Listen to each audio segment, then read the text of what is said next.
A young woman kneels in a glowing crimson circle, her world turned upside down. She admits she knows nothing, but her resolve to summon them is absolute. Pouring her entire will into the ritual, she calls for her summoning beast. The scene shifts to the Flowride continent, at the edge of the Frauna kingdom. This is the Markenta Royal Magic Research Institute, a place of immense knowledge. In a vast courtyard, a young woman and her mentor stand over a failed spell. Mai's Kanoka tearfully laments her failure, begging her master for another chance. Director Radial Gale sternly tells her to first calm her heart and breathe. He instructs her to focus all her consciousness on the very tip of her wand. A memory surfaces of her past life, a lonely office lady before a screen. People like her, from another world, are known by the stark name of strays. Her stylish boots stand near the faint, smoldering lines of the failed magic circle. She concentrates with all her might, trying to unlock her vast magical potential. But the result is another failure, leaving her comically defeated as her master sighs. Radial wonders to himself which magical attribute could possibly be compatible with her. She looks at him with pleading eyes, asking for just one more attempt. He firmly refuses, telling Maya Zorka that she has pushed herself too hard. A close-up on Radial's determined expression shows he will not be swayed. Orca quietly agrees, sadly accepting the new name given to her in this world. In a flashback, she remembers clearly introducing herself as Mai's Kanoka. But Radial had struggled, stammering out the unfamiliar sounds of her name. She recalls the strange feeling of speaking her language, yet it being alien here. He had apologized, admitting he simply couldn't pronounce it correctly. Later, Radial retrieves a simple meal of soup from the Institute's kitchen. He brings the bowl to Orca, who offers a quiet and polite thank you. Her attention is suddenly caught by someone entering the dining hall. A woman named May arrives, warmly greeting Orca and asking about her training. Orca glumly admits that her practice is not going well at all. May sighs with understanding, acknowledging that it must be a difficult process. A close-up shows the simple, steaming soup in Orca's untouched bowl. May gently asks what Orca can remember of her life before this world. Orca recalls working late and her only hobby being the collection of cute things. Her face lights up as she gushes about her love for plush toys and animal cafes. Radial is perplexed, asking what possible practical effect such a hobby could have. May asks if she needs some healing, but Radial misinterprets it as a sickness. Orca gives a small, bashful smile, saying it's nothing like that. May remarks that working so hard must have been tiring, but Orca disagrees. She thinks to herself that having no work to do makes her feel restless. Sitting alone at the vast table, she feels a deep anxiety about being useless. Everyone has been so kind to her, even providing her with her own room. The Institute provides all of her meals for free in the dining hall. A shadow crosses her face as she thinks that despite all this kindness, she feels her spirit weakening, growing anxious that she is becoming useless. She imagines herself as a tiny, lost figure in a vast, barren wasteland. She has no way home, and no reason to even be living in this world. Her eyes close in despair as she realizes she is like a lost child. Suddenly, an idea strikes her. She can find a job that doesn't need magic. Her thought is interrupted as a man bursts in, calling for the director. The man leans in, urgently whispering news to a surprised Radial. Radial slams his hand on the table, apologizing to Orca for the interruption. He explains monsters have appeared, and he must go on patrol. Orca thinks about monster subjugation, knowing it's a task she cannot do. She clenches her fists, turning to May with a desperate new idea. She pleads with May, asking if there's any work at all she can do. May listens to her frantic offer, a thoughtful expression on her face. Orca presses on, asking if there's truly nothing she can do to help. May gently explains that sanitation magic handles all the cleaning and laundry. Orca's hope deflates as she quietly accepts that there is no work for her. May thanks her for her eagerness and excuses herself to return to her research. Orca sits alone, quietly acknowledging May's departure with a simple yes. As May leaves, she pauses at the door to call out Orca's name. She offers words of encouragement, telling her a job will be found for her. Orca looks up, realizing May's words mean only after she can use magic. Staring into her empty bowl, she offers a quiet, defeated, thank you. May smiles, believing she has offered some comfort and reassurance. Orca forces a smile, thinking this just proves she's useless without magic. She shakes her head, refusing to let herself spiral into despair. Pushing up from the table, she resolves to practice on her own. The scene shifts to the empty, sunlit courtyard of the Institute. She stands before the practice circle, recalling her master's instructions. Closing her eyes, she tries to sharpen the magical senses within her body. She grips her wand, concentrating all her will into its slender tip. As dusk falls over the mountains, a voice calls out her name. Radial finds her collapsed on the ground, asking if she's been practicing all day. She admits with a sad look that she still hasn't had any success. He simply tells her to come with him, a new plan in mind. She follows him through a doorway, politely excusing herself as she enters. He leads her to his office, a chaotic mess of books and research materials. She sits patiently on a stack of books, taking in the cluttered room. Radial tells her to wait as he searches the bookshelves for something to help. As she waits, her eyes are drawn to a faint, beautiful glow on the floor. A complex, star-like magic formation shimmers with a soft, residual light. Her face fills with innocent wonder. She whispers that it's beautiful. Kneeling down, she traces its lines, asking if it is a magic formation. Radial turns sharply, his attention captured by her question. He walks over, surprised, asking her if she can actually see it. His expression is serious as he confirms that it is a summoning circle. He gestures to weapons in the corner, explaining he summoned them himself. It's rare to see a formation's traces, he explains, especially so clearly. He crosses his arms, realizing she might have a natural aptitude for this. A thoughtful look crosses his face as he calls out her name. He suggests they test her for summoning magic, but she protests her lack of skill. He explains summoning isn't just for weapons, but for powerful guardian beasts. Back in the courtyard, Radial raises his hand and unleashes a gust of wind. The gust sweeps across the stone floor, leaving it perfectly clean for her. He stands before the kneeling Orca, ready to begin her new lesson. He gives her a simple, profound instruction: just draw whatever she likes. Her mind goes blank with doubt, unsure of what to even begin drawing. Her trembling hand hovers over the blank stone, lost and uncertain. But then, a flash of insight. Her eyes widen with fierce resolve. She knows. Kneeling before a glowing circle, Orca resolves to summon the one thing she truly desires. Her master, Radial, watches in stunned silence, a bead of sweat on his temple. With intense focus, Orca pours a dangerous amount of magic into the intricate formation. Radial is shocked she can weave such a complex spell with her immense power. He fears a monstrous familiar will appear, screaming for her to stop the ritual. With a final, decisive touch of her finger, she completes the summoning circle. Exhausted but triumphant, she looks up with a proud smile, exclaiming her success. The magic circle erupts in a violent, blinding explosion of pure energy. Radial instinctively shields Orca with his own body, shouting a desperate warning. After the blinding flash, swirling clouds of dust and magic slowly begin to settle. They both stare in dumbfounded silence at the result of the powerful summoning. In the center of the fading circle sits a tiny, dazed, and impossibly cute creature. The little being wobbles unsteadily as it gets to its feet for the first time. Spotting Orca, it breaks into a radiant smile and begins to toddle towards her. Orca and Radial watch in quiet disbelief as the tiny creature approaches. The creature looks up at her, happily calling her by her true name, Kanoka. Overcome with emotion, Orca's face lights up as she squeals that he is adorable. She lovingly pinches his soft, chubby cheeks, completely captivated by his cuteness. Pulling him into a tight embrace, she gushes over how tiny his hands are.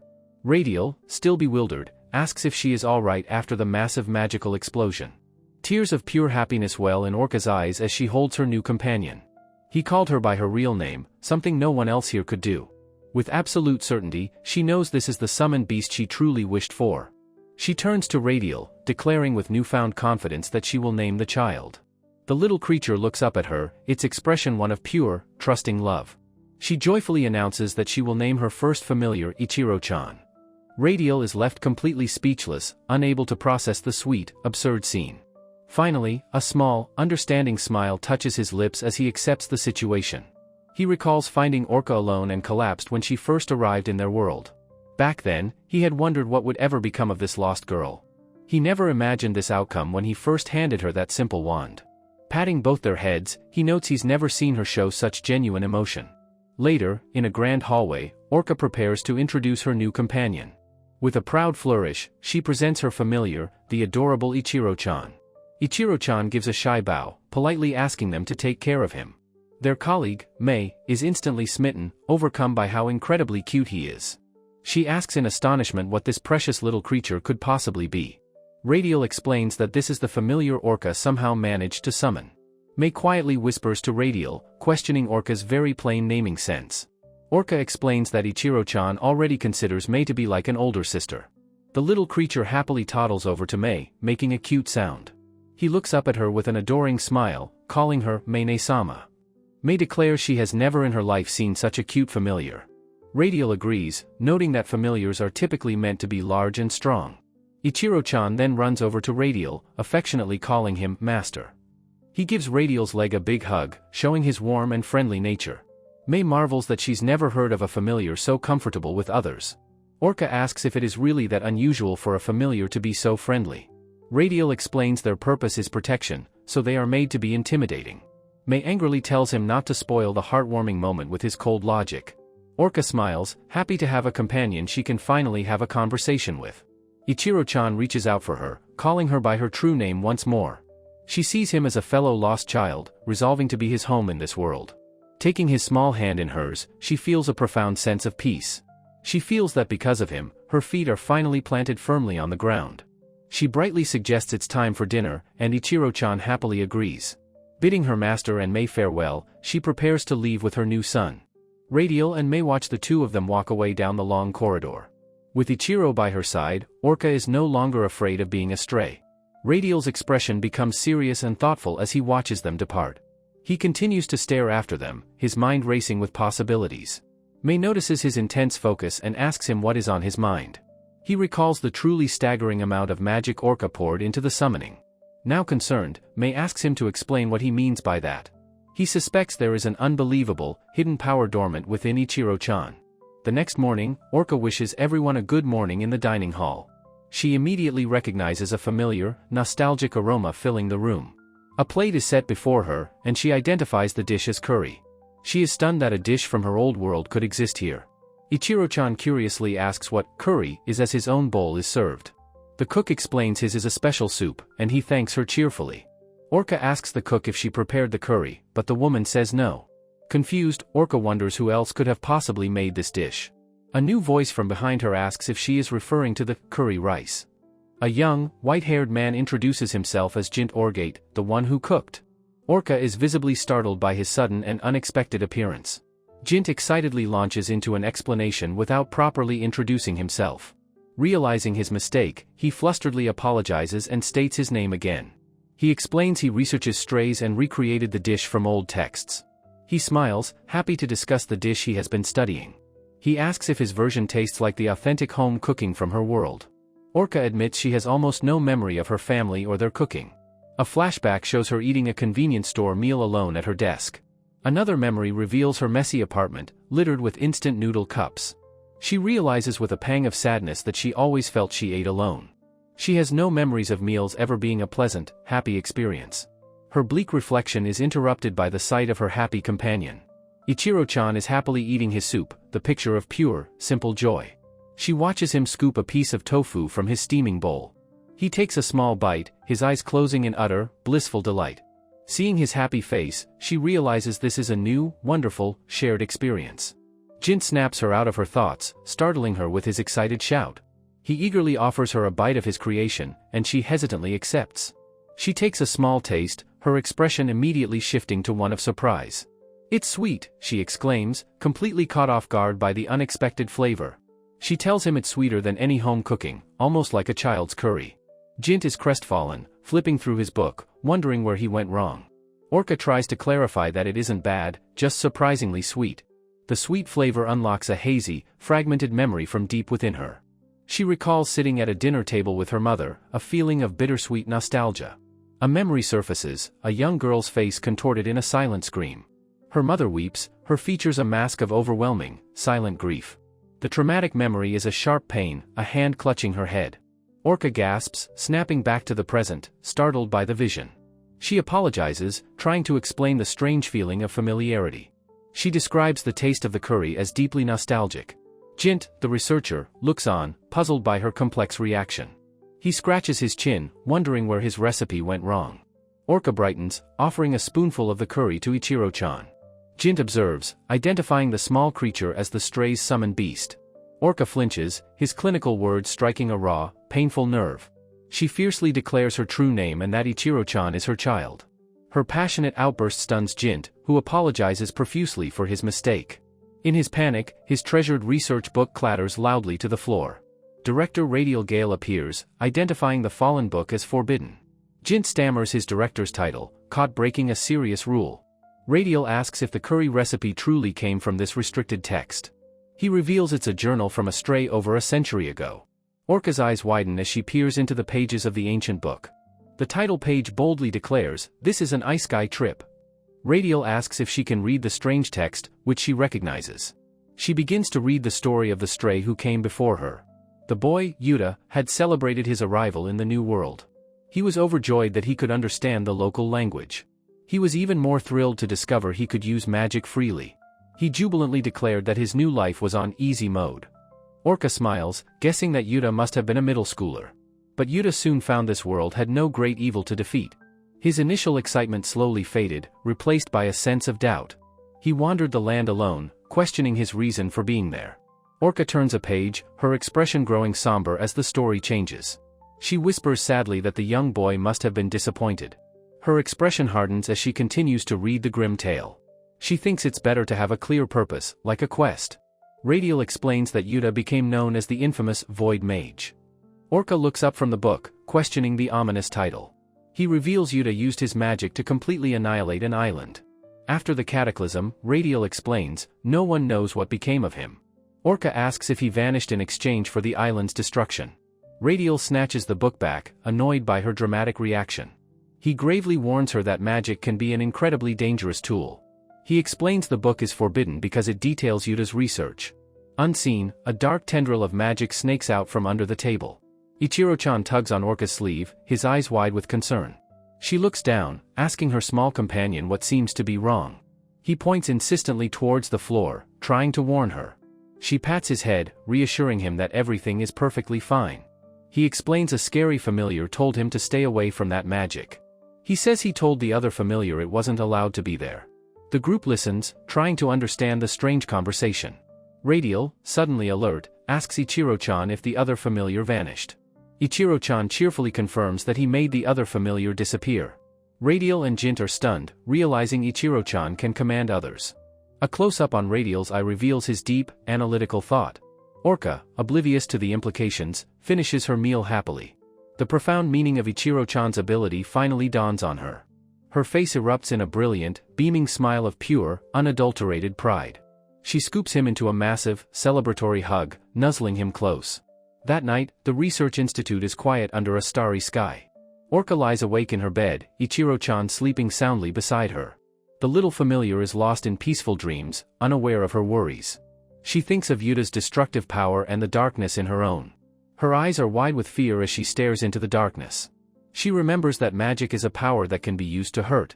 She wonders if her own magic is destined for a similar, dark path. A small voice cuts through her spiraling, anxious thoughts. Ichiro-chan asks if she will make him breakfast again tomorrow. He looks up at her hopefully, asking if his request is okay. Her fear vanishes instantly, replaced by a gentle, loving smile. She pulls him into a warm embrace, soothed by his simple plea. She clenches her fist, declaring to herself that she is okay. The next morning, she walks through the dining hall with purpose. She presents a beautifully made plate, a perfect, sparkling omelet. She tells a delighted Ichiro-chan that it's a cheese omelet. He opens his mouth wide, ready for the first delicious bite. Orca watches him with a soft, content expression on her face. He takes a big mouthful, his cheeks puffed out with food. His face lights up with pure joy as he declares it's delicious. He then offers a spoonful to Orca, insisting that she try it too. He smiles brightly, telling her how good their shared meal is. She thanks him, her heart full as she finds a new purpose. She realizes she can use her magic to help others in this world. Later, Radial stops short, his expression one of utter disbelief. He and May stare down at a small, fluffy black creature. The impossibly round, fluffy creature lets out a happy woof. Orca proudly introduces her second familiar, a watchdog named Jiro-chan. The little dog puffs out its chest, ready to serve and protect. May thoughtfully wonders if the creature isn't too small for guard duty. Radial complains that the yapping familiar is simply noisy and annoying. Orca explains he's a magic detection dog, to sense danger. Jiro-chan immediately begins barking wildly, overwhelmed by ambient magic. Radial sighs, pinching the bridge of his nose in sheer exasperation. Orca gently reminds the dog that they are in a magic institute. Radial declares the familiar a failure, suggesting she should remake it. Instead, Orca calls the fluffy Jiro-chan over to her side. Radial and May watch on, confused by her next move. A glowing magic circle appears and begins to warp and change. Orca's eye shines with focus as she rewrites the active spell. the intricate lines of the summoning circle begin to shift and reform. New, complex patterns are woven into the existing magical formation. Radial and Mei stared in utter disbelief at the impossible scene before them. Orca looked back, her expression one of innocent confusion, Jiro-chan beside her. Radial couldn't believe his eyes, wondering if he had imagined the impossible technique. Jiro-chan sat proudly, its tail wagging, declaring itself a proper watchdog now. Orca praised the clever familiar, gently squishing its impossibly fluffy face. She then encouraged Ichiro-chan to become good friends with their new companion. Ichiro-chan happily obliged, giving the fluffy dog a warm, welcoming embrace. Orca's heart melted, gushing over how clever and utterly cute they were. As he hugged his new friend, Ichiro-chan was suddenly struck by an idea. Orca beamed, presenting a small bag filled with her homemade cookies. She knelt down, offering the treats as a well-deserved reward for them both. Ichiro-chan was ecstatic, asking if he could really have them. Of course, she said. He hugged the bag tightly, thanking his master, Kanoka, with a blissful smile. Orca watched, her heart full, whispering to herself how cute he was. A wave of dizziness suddenly washed over her as Radial rushed to catch her. He instantly realized she had completely exhausted her massive magical reserves. He gently supported her, promising to explain everything after she had rested. With a faint yes, she surrendered to the overwhelming exhaustion and fainted. The world faded as she lost consciousness in the quiet institute corridor. Later, Radial and Mei stood a silent vigil over Orca in her room. Ichiro-chan and Jiro-chan watched from the covers, worried Kanoka wouldn't wake up. Her mentors discussed the impossible feat, amazed her familiar remained materialized. Mei noted that such incredible, innate power was to be expected of a stray. However, she worried that even Orca's immense magical power must have its limits. Radial and Mei fell silent, their expressions reflecting their shared concern. Radial mused that she was still too clumsy with regulating her power. At the foot of her bed, her two loyal familiars stood guard. They looked up as their master's master, Radial, approached them. He knelt down, beckoning the two small, worried creatures to come closer. He explained they were draining her magic, and asked to be sealed for her sake. The two familiars looked at each other, sharing a silent, solemn understanding. Ichiro-chan gave a firm, resolute nod, agreeing to the temporary measure. A rare, genuine smile touched Radial's lips as he called them good boys. He knelt before them, his hand outstretched in a gesture of gratitude. Time passed slowly in the quiet room as Orca continued to sleep. Outside the window, the sky was bright, signaling a new day. Orca's eyes fluttered open as she slowly returned to consciousness. She saw Radial by her bedside and weakly addressed him as her master. He gently placed his gloved hand on her forehead, checking for a fever. He let out a small sigh, relieved that she seemed to be recovering. He gently scolded her for using her unfamiliar power so recklessly. She explained she only wanted to be useful, not a burden by collapsing. Head bowed, she offered a quiet, heartfelt apology for her carelessness. Radial's stern expression softened at her sincere, if misguided, intentions. He ruffled her hair, telling her not to worry, she was just inexperienced. She clenched her fist, quietly accepting his comforting words. Radial's expression then turned serious as he moved on to another matter. He stood and retrieved a simple ceramic vase from her nightstand. He presented it to her, and she recognized it as a decoration from her room. He revealed it was enchanted with an eavesdropping curse, which he had dispelled. Orca gasped in horror, her hand flying to her mouth at the revelation. Radial explained that Jiro-chan had discovered the curse upon their arrival. He admitted with some humility that he himself had completely overlooked it. He offered a sincere thank you, crediting her summoning magic for the discovery. Orca suddenly remembered her companions and asked where they were now. He explained they were sealed, and with a simple gesture, he broke the spell. She watched intently as the magic that held them was released. In a flash of light, Ichiro-chan and Jiro-chan materialized in the room. They bounded towards her, Ichiro-chan joyfully shouting her name, Kanoka. He tackled her with a massive hug, wishing her a cheerful, good morning. Tears of pure joy streamed down Orca's face as she whispered their names. She embraced them tightly as Radial watched the reunion with a content smile. A cute diagram outlined her new training, study, detect, and nap. Radial reminded her that recovery time is crucial after using great magic. She was excited by curse magic, but he corrected her, it was just magic. He told her to rest quietly while he returned to his own work. Later, she gazed out the window, noticing it was already evening. She apologized for worrying her familiars and suggested they get some food. Ichiro-chan immediately objected, forbidding her from getting out of bed. He looked at her with intense seriousness, insisting that Kanoka must sleep. Orca was surprised as he suddenly left her side and hopped off the bed. She watched, confused, as Jiro-chan took his place beside her. Her eyes widened as she realized what the fluffy familiar was doing. The little dog had rolled onto its back, offering its belly for cuddles. Orca was ecstatic, asking if she could really sleep with the fluffiness. She happily agreed, snuggling down beside the impossibly soft creature. She smiled contentedly, Jiro-chan purring happily in her arms. The two of them drifted off into a peaceful, comforting sleep together. A soft voice called out her name, gently waking her from her slumber. She opened her eyes to see Ichiro-chan, proudly offering a pot of soup. She was deeply touched, asking if he had brought it all this way himself. He puffed out his chest with pride, happy to have been of service. With a warm, blushing smile, she offered him her heartfelt thanks. She took a spoonful of the delicious meal he had brought for her. She exclaimed how delicious it was, enjoying every single bite. Ichiro-chan encouraged her to eat it all so she could get better quickly. She smiled happily, agreeing to his earnest and caring request. He then went to the drawer, announcing he had something else for her. He presented the bag of cookies, a reward for everyone to share. She was stunned, asking if it was okay, knowing how much he wanted them. He explained it was for everyone, since Jiro-chan had been a good boy too. Orca was overwhelmed with emotion by his selfless and thoughtful gesture. She pulled both familiars into a tight, loving embrace, thanking them. Outside her window, a mysterious figure watched, murmuring, "I see." He now understood that the stray had seen through his thieving magic. The scene shifts, as Sena boasts he will show Orca a true familiar. Orca looks up, her mouth agape in absolute awe at the magnificent sight. Sena proudly presents his familiar, the great dragon Ruby, as Orca gasps. A flashback reveals Radial 2 days prior, announcing his business trip. He had complained about being forced to help with the tedious festival. While he is away, Radial instructs Orca to visit a nearby settlement. She is to observe an apprentice magic user there named Sena. The story shifts to a rustic village, a place where becoming a magic user is a national qualification. There, the confident young apprentice, Sena, stands beside his powerful dragon familiar.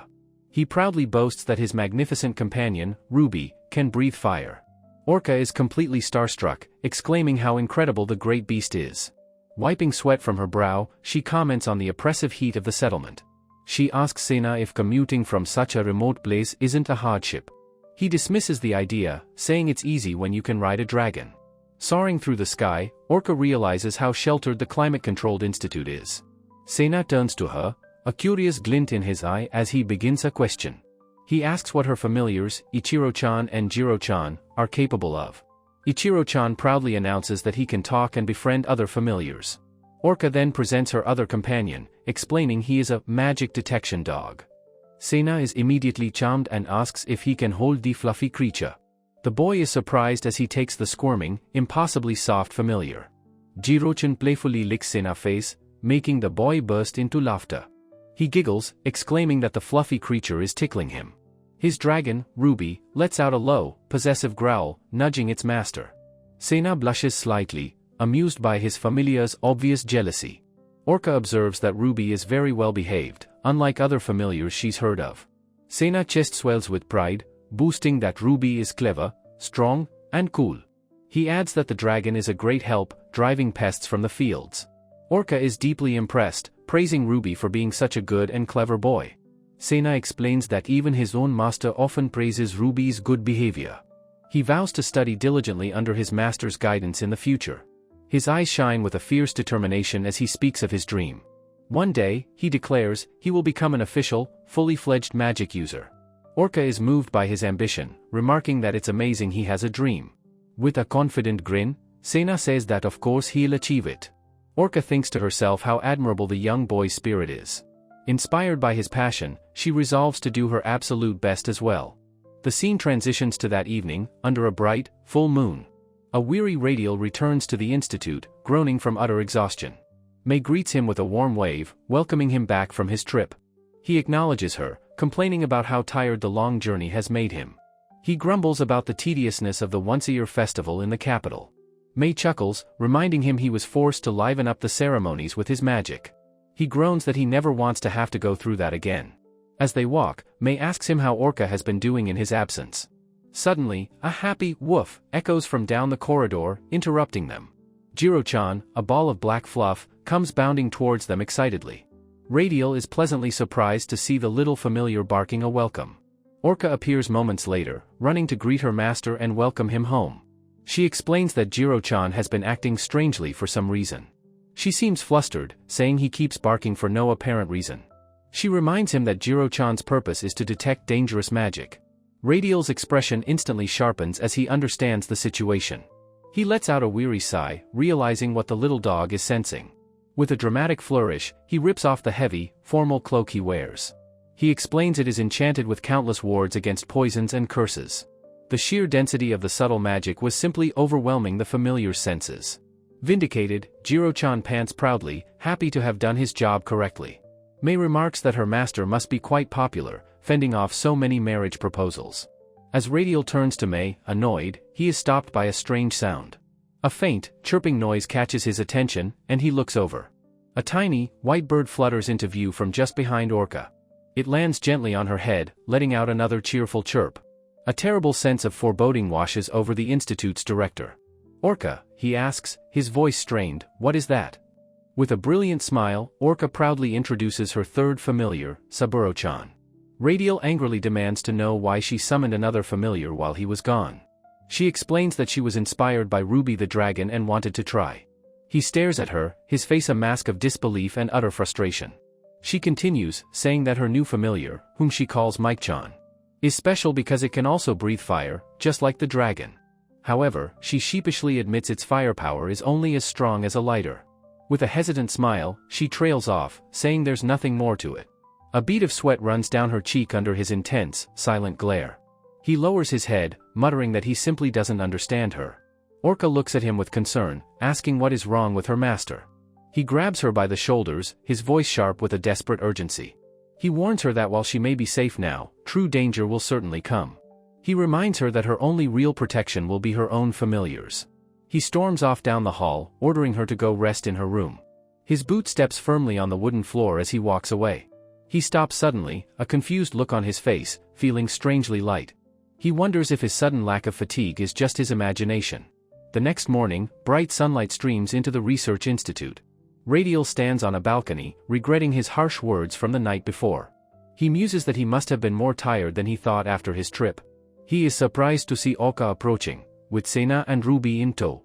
Sena cheerfully explains that Orca was just trying to imitate Ruby's fire breath. Orca smiles sheepishly, scratching the back of her head in embarrassment. Saburo-chan flutters near Ruby's snout, chirping a friendly greeting to the dragon. Sena jokes that the tiny bird must now be Ruby's #1 apprentice. Orca turns to her master, her playful expression becoming serious. She bows her head deeply, apologizing for her behavior the previous day.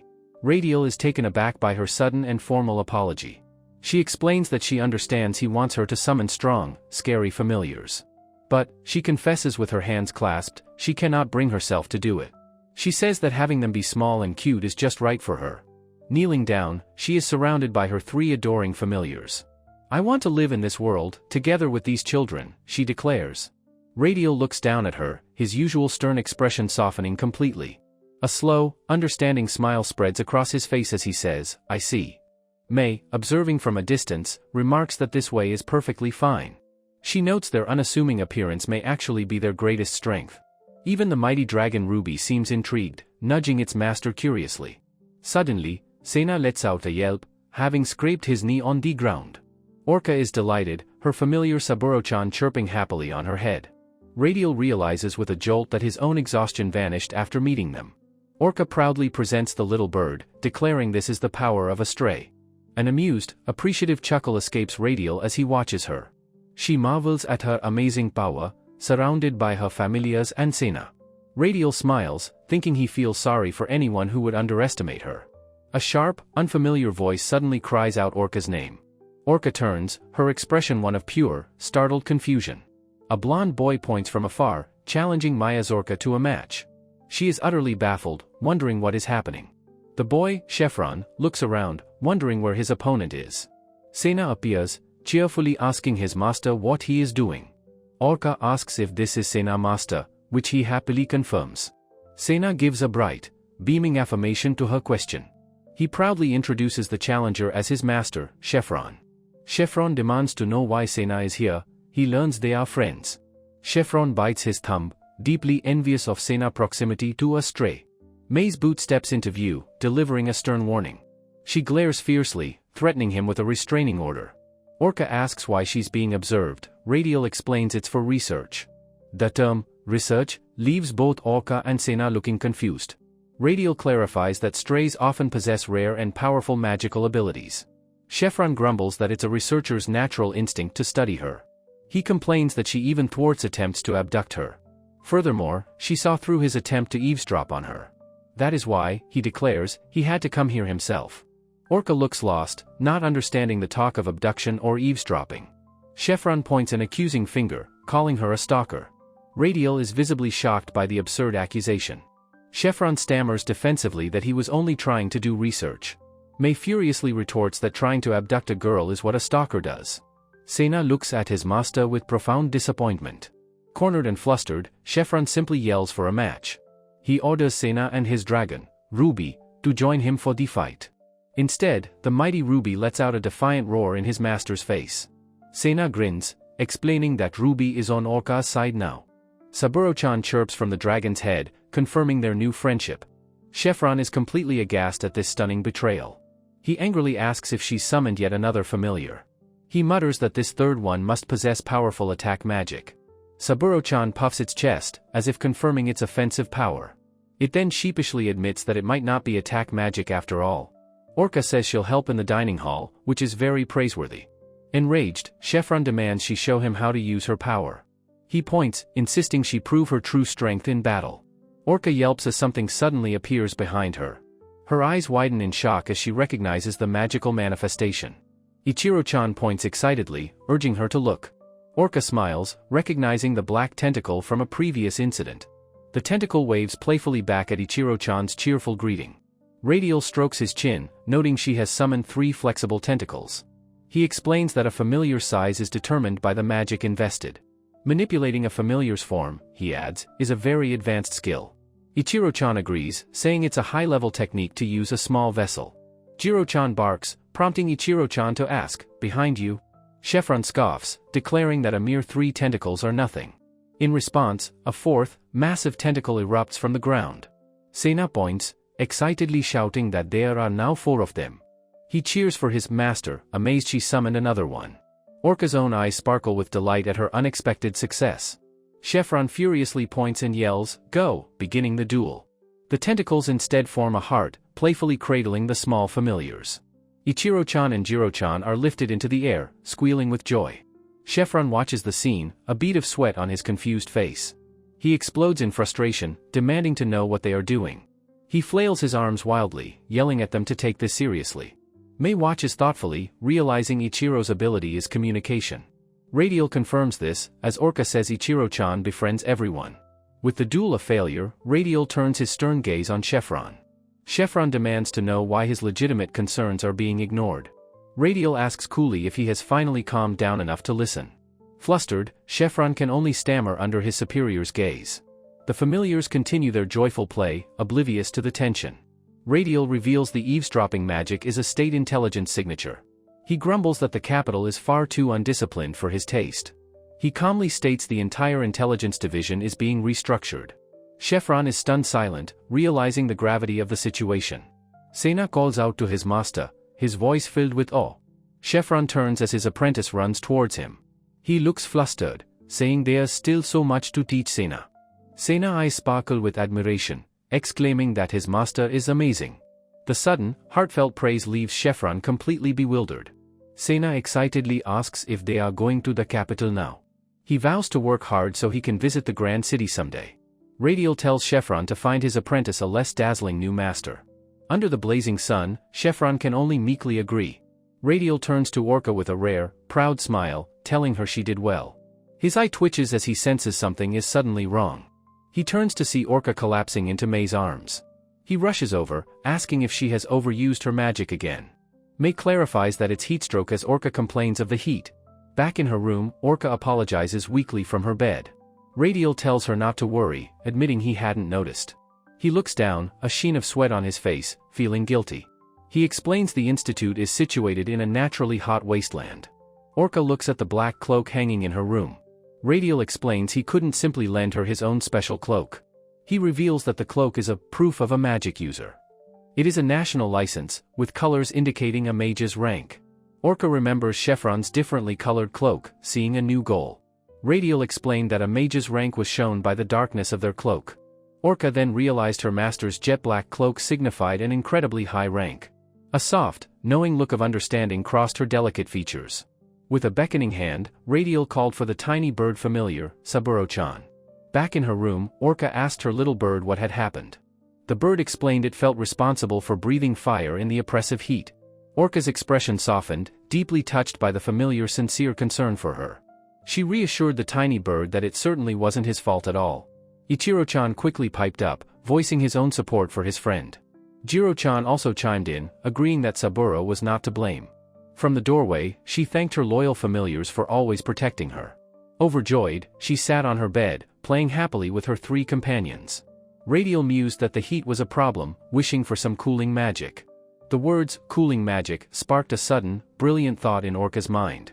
Her face lit up with inspiration, exclaiming that she had the perfect idea. Later, 2 female researchers excitedly greeted Orca, admiring her new familiar. They gushed about how cute it was and how it sat on their laps. Waving goodbye, they told Ichiro-chan they would see him again very soon. Mei commented with a smile that the new familiar was already a popular hit. Orca peeked into Radial's office, politely announcing her presence to her master. Mei noted the cute but strangely unbalanced sight of the cat on Radial. Orca proudly introduced her 4th familiar, the white cat named Shiro-chan. She explained Shiro-chan's fur was always pleasantly cool, no matter the heat. Radial sat on the couch as Orca presented her newest adorable creation.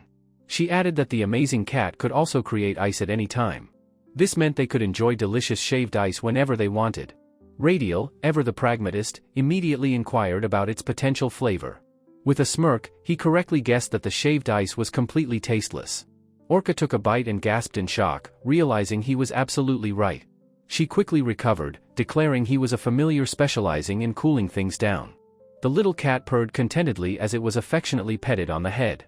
Radial sighed, a bead of sweat on his brow, looking utterly exhausted. He conceded with a reluctant smile that this was very much like Orca. Orca beamed with pride, responding with a cheerful and triumphant yes. With the cat on his shoulder, Radial tried to get up to return to work. Orca stopped him, saying Shiro-chan was needed for another purpose as well. A bad feeling crept over Radial as he wondered what she could possibly mean. Mei confronted him, asking if he remembered her long-standing previous request. She furiously demanded that he finally clean up his disastrously messy office. Radial was utterly shocked at the very suggestion of having to clean. Orca sheepishly agreed that the room was indeed an unbelievable mess. He protested that everything was vital research material that couldn't be touched. Mei retorted that truly important things shouldn't be left in such disarray. She knew the precarious stacks of books hadn't collapsed on their own accord. She revealed she knew he was using a stasis spell to hold it all together. Orca added that Jiro-chan's sharp senses had seen right through his magic. Radial gritted his teeth in frustration, having been completely found out. Mei insisted he needed to be more responsible, for Orca's sake too. She reminded him how careless he'd been during his trip to the capital. She turned to the familiars, asking if they didn't agree with her assessment. Ichiro-chan and Jiro-chan both nodded in solemn, unified agreement with Mei. Defeated, Radial threw his hands up in surrender, agreeing to their terms. Orca clasped her hands, eagerly asking Shiro-chan to begin their grand plan. The little white cat hopped dutifully to the floor, ready for action. A wave of brilliant light and energy pulsed outwards from Shiro-chan.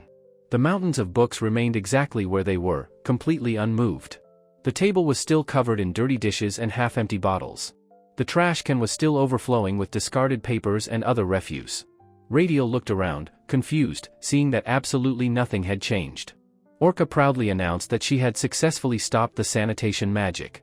Radial could only stare back at her in complete and utter confusion. She beamed, explaining Shiro-chan's ability froze the room's sanitation spell. He could only respond with a shocked and disbelieving "What?" He asked incredulously if she had really stopped the building's sanitation magic. She gave a peace sign, confirming she'd only stopped it in this room. He argued that the powerful spell was cast over the entire institute building. Orca tilted her head, feigning ignorance of the spell's immense complexity. A flashback showed robed mages working to cast the complex sanitation spell.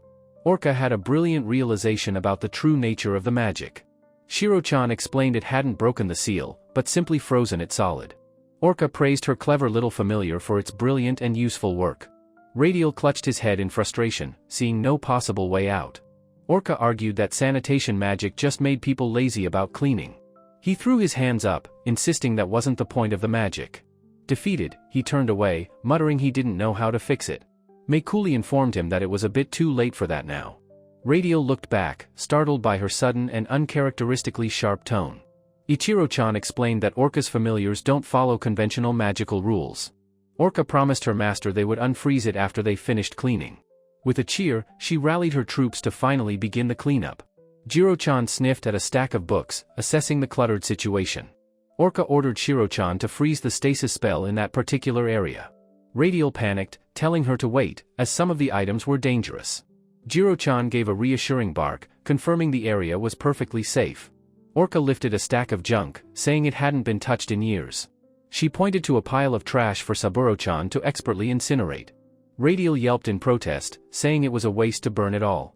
Orca then instructed Ichiro-chan to take the leftover wine bottles away. Radial again tried to stop them, saying some of it was still good. With a flash, Shiro-chan froze everything in the room in place once more. Mei calmly reassured the director that the familiars wouldn't do anything dangerous. Ichiro-chan and his friends happily set about their various cleaning tasks. Radial reluctantly admitted that Mei seemed to know an awful lot.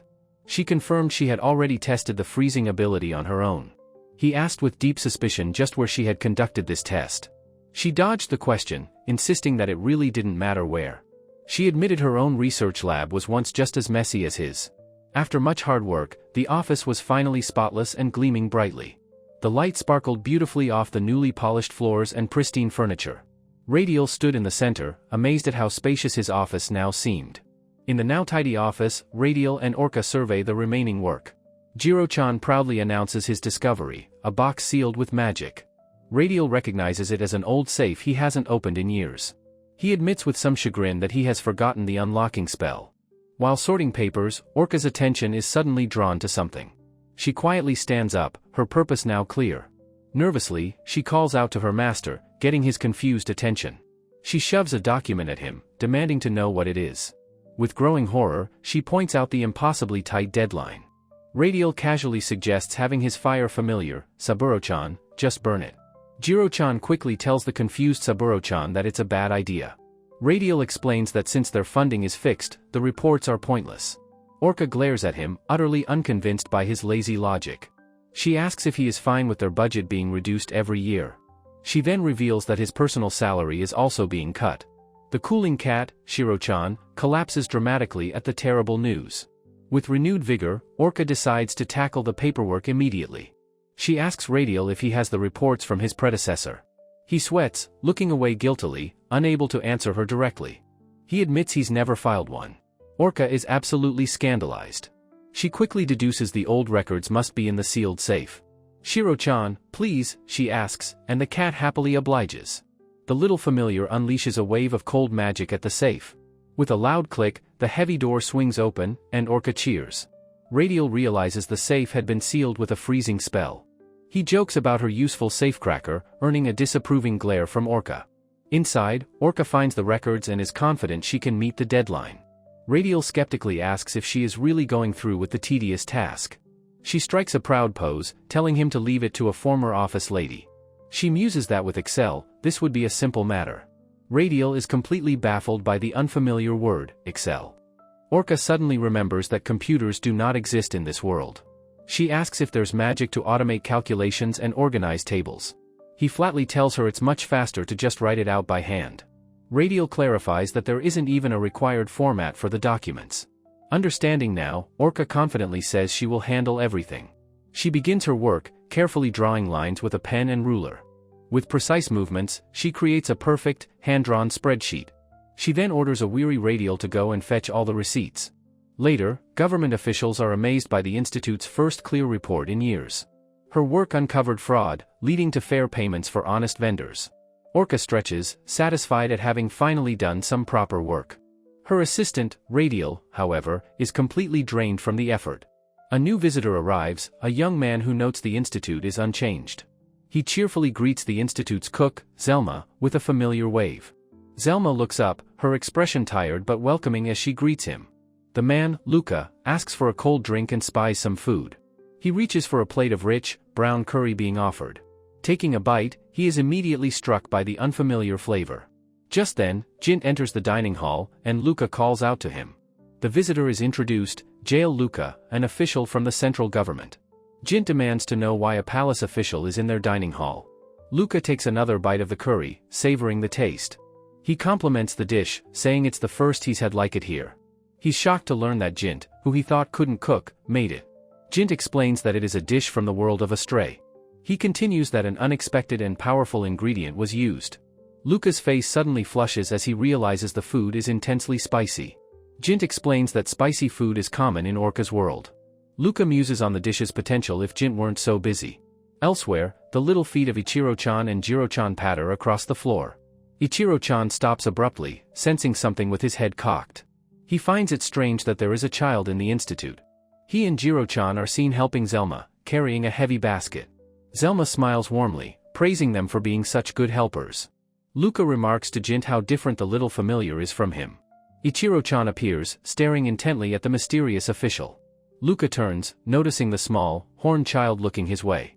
With a smile, Ichiro-chan runs happily toward the government official. Luca kneels down, patting the familiar's head and praising his helpfulness. Jint begins to nervously explain who the little creature is. Luca's attention is drawn to the single white horn on Ichiro-chan's head. He asks aloud if the small protrusion is a horn. He then asks if Ichiro-chan's older brother is around, sent by Mei.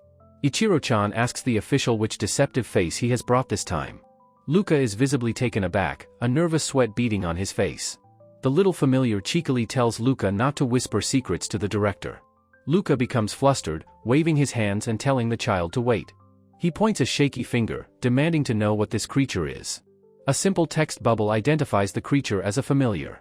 Jint explains that it is a familiar summoned by Miyazorka. Ichiro-chan cheerfully introduces himself and his fluffy friend, Jiro-chan. Luca recalls hearing rumors of a summoner with an unconventional style. He wonders how his sister, Mei, knew he was here.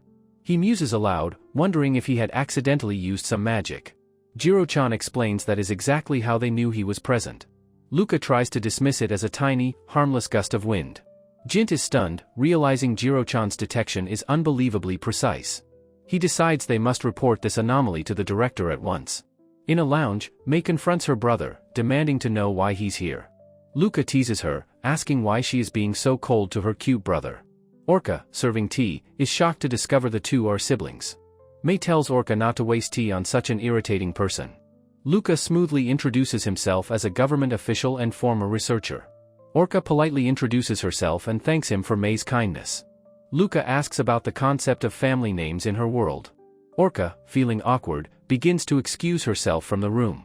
Mei quickly tells Orca to sit down next to Director Gale. Luca claps his hands, announcing the true reason for his visit. Mei closes her eyes, already weary of whatever scheme is coming. Radial Gale's face is set in stone. His answer is an absolute no.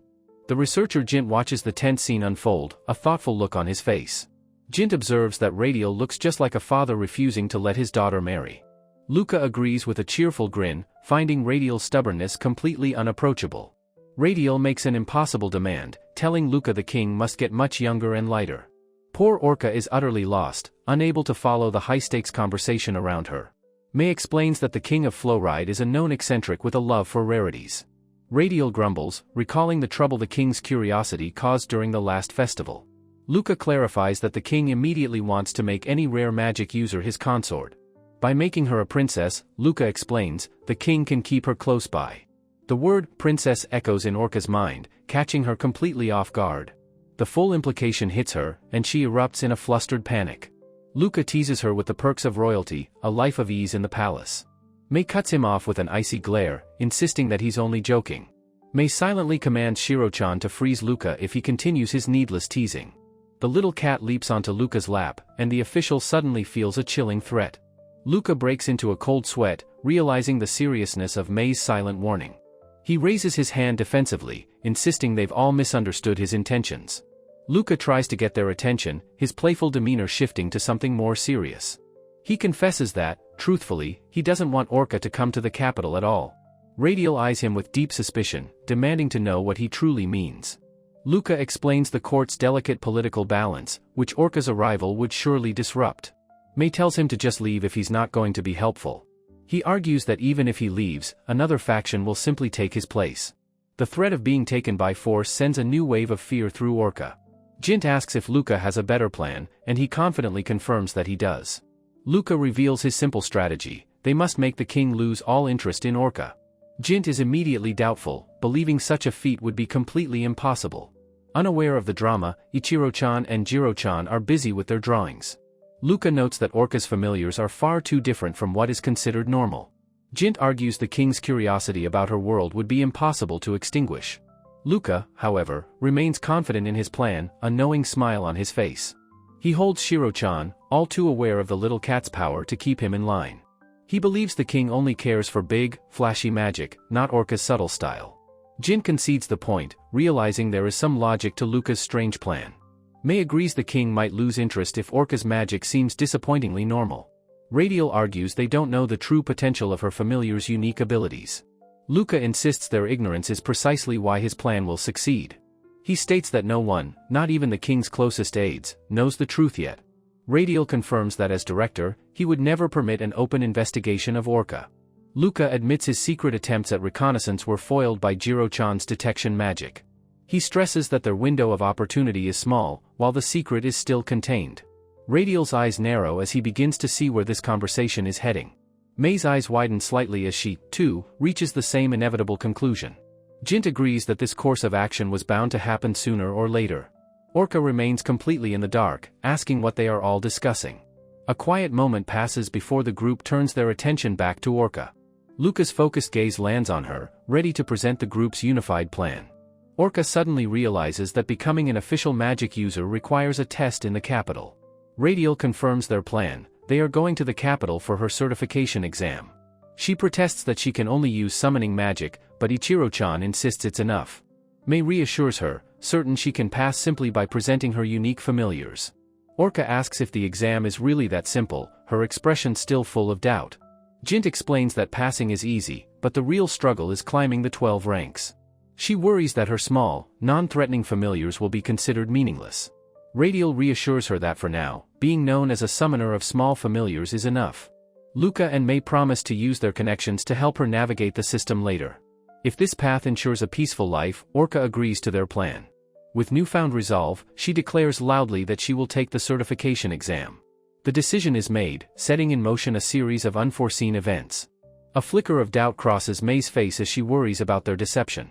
The group acknowledges that the exam can only be taken in the royal capital.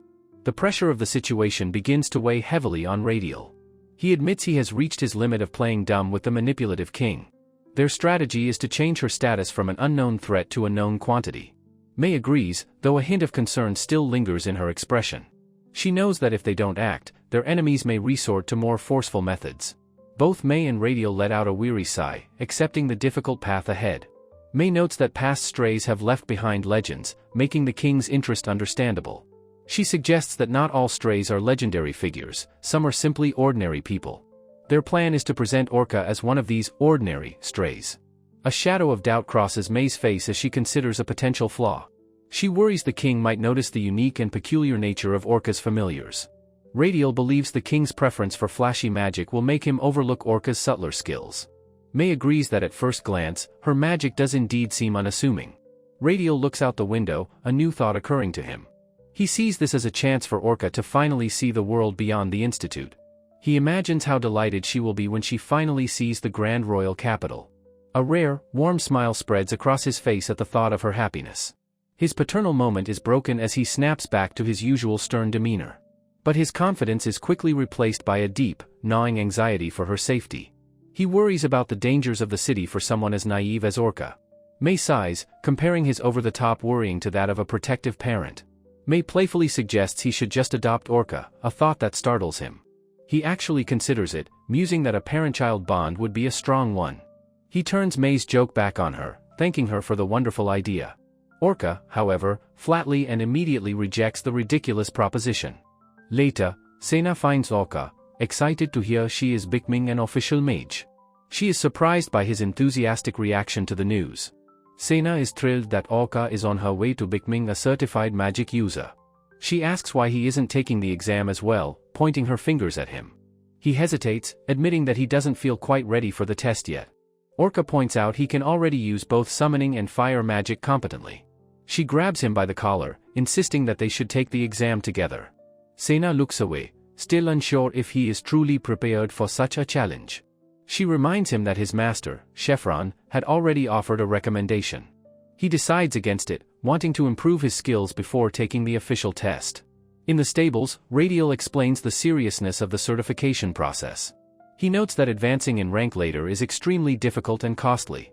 Sena realizes that funds is simply a polite word for bribes. Orca considered the harsh reality of a mage's life, quietly murmuring, "Is that so?" Sena explained that a mage's rank determines their entire life, with low ranks facing endless chores.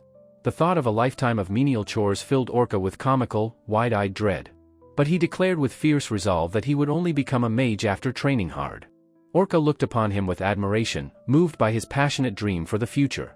Sena then realized Orca was only seeking her initial certification, not aiming for a high rank. He offered her a cheerful thumbs up, telling her to just go and do her best. His simple, kind encouragement brought a genuine sparkle to her appreciative eyes. Together, she and her familiars rallied with a cheer, ready to face the challenge ahead. Radial watched their cheerful display, his expression serious and thoughtful as he observed them. He then called out to her, saying he needed to speak with her for a moment. He began to explain his careful strategy for the capital, which left Orca utterly shocked. She couldn't believe his instruction. She was not allowed to bring all her familiars. He specified that for the exam, she would only take Saburo, her fire-breathing bird. Her other companion for the important test would be Shiro, the fluffy, ice-wielding cat. Orca was stunned to learn she could only bring two, with strict limits on them. Their strategy, he explained, was to appear weak to secure a low, unassuming rank. She worried about the journey, suggesting they could at least travel to the capital together. Her loyal familiars looked on, silently awaiting their master's command and Radial's decision. Radial considered the possibility of spies and magical traps awaiting them in the capital. He decided Jiro's detection ability would be a vital asset for scouting out danger. But Ichiro-chan, he insisted, was too conspicuous and must be left behind for safety. The news was a devastating blow, and her face filled with profound, unspoken sadness. To preserve her power, he suggested placing Ichiro in a magically sealed slumber. The word sealed felt cold and final, a temporary severing of their precious bond. She tried to reason with herself, knowing it was only a separation for a few days. Yet, he was the only one who called her by her true name, her anchor. Unable to bear it, she told him he could decide if the loneliness was too much. He looked up at her, his large eyes reflecting her own pain and uncertainty. He bravely declared that it was okay, he would wait for his beloved Kanoka's return. His strength and love gave her the resolve she needed to face the separation. She pulled him into a tight embrace, promising that she would return to him soon. With a heavy heart, the carriage began its journey, rumbling towards the capital. As they traveled, a voice announced that their destination was finally in sight. The magnificent spires of the royal capital, Frol, rose majestically before them. Orca gasped in wonder, her sadness forgotten in the face of the city's splendor. They walked through the bustling streets, surrounded by grand and ornate architecture.